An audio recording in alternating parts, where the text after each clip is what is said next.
Hey, I'm Todd. Thanks for choosing to watch my video, and if you would subscribe it, like it, all that stuff, that'd be great. Otherwise, enjoy the video, and I hope it gives you the information you need and is helpful to you. Take care. Alright, so let's see about just compressing this.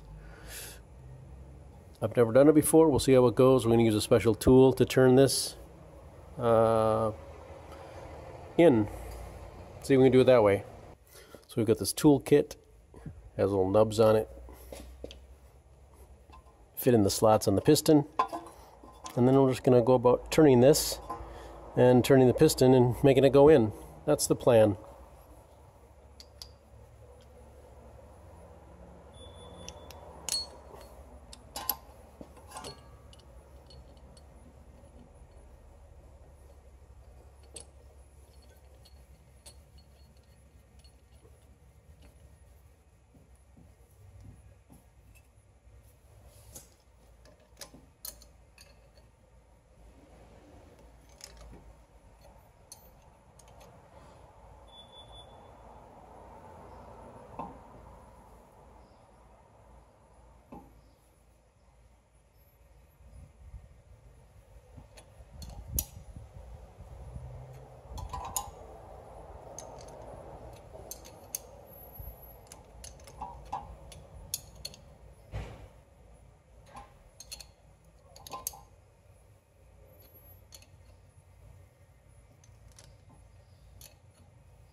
So we're just applying light pressure as we go on this. If I was turning too hard, this would not turn. So it's bottomed out, it feels like. So we're going to take this off.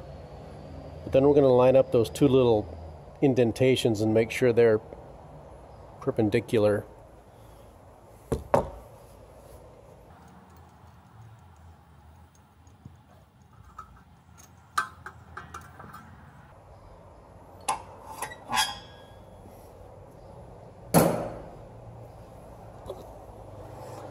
Looking pretty good right there. So that is one way to collapse your pistons on your Subaru.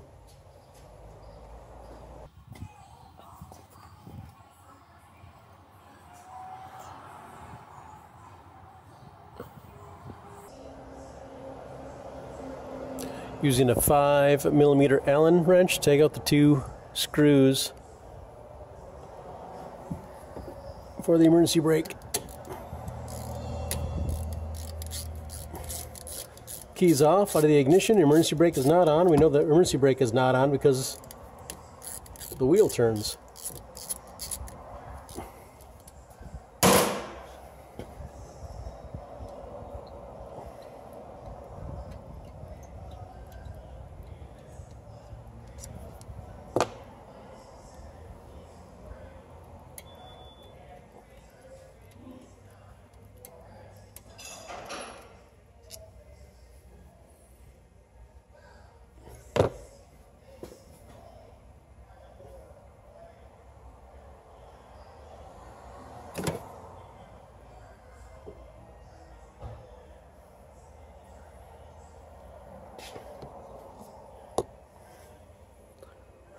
Just a little toothed female star end, I guess I'd call it.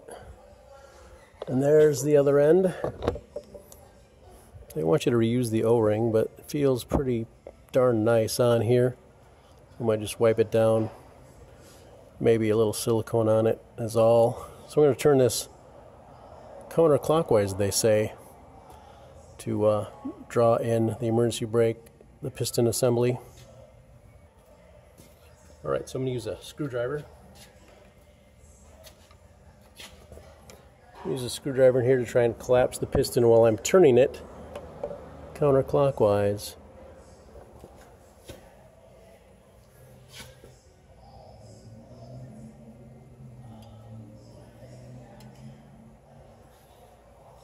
Of course, on the camera side it's clockwise, but if you're out on the wheel side it's counterclockwise. So how about that?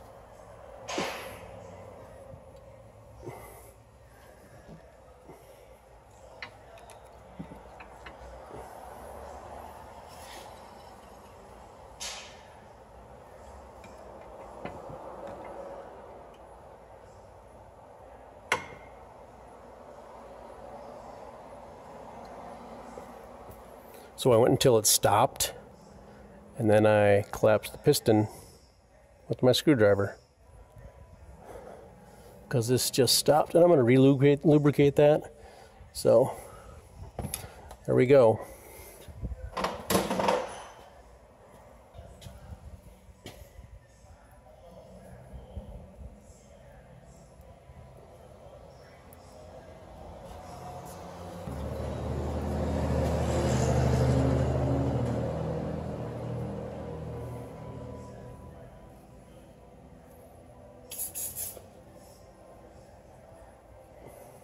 Little silicone spray.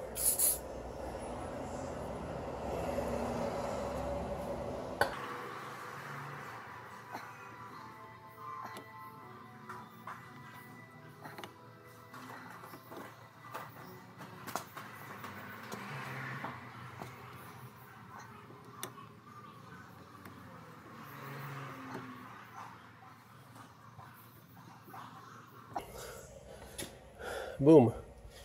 Just like that.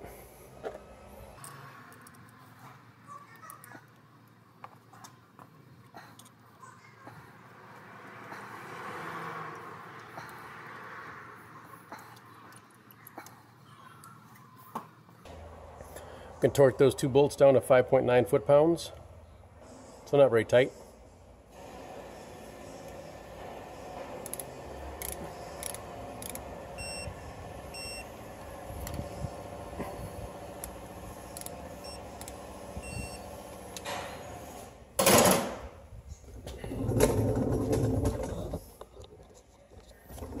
All right, now our caliper is collapsed, and we can replace our brakes like that. Access what's called the brake maintenance mode, and we activated that, and it says the electric parking brake switch is disabled. So it's retracted the brake caliper, I believe. So it's my first time doing this, so we'll have to do the brakes, and we'll get back in here and redo this test and then clear codes. So you can now perform brake service. So we're good to go.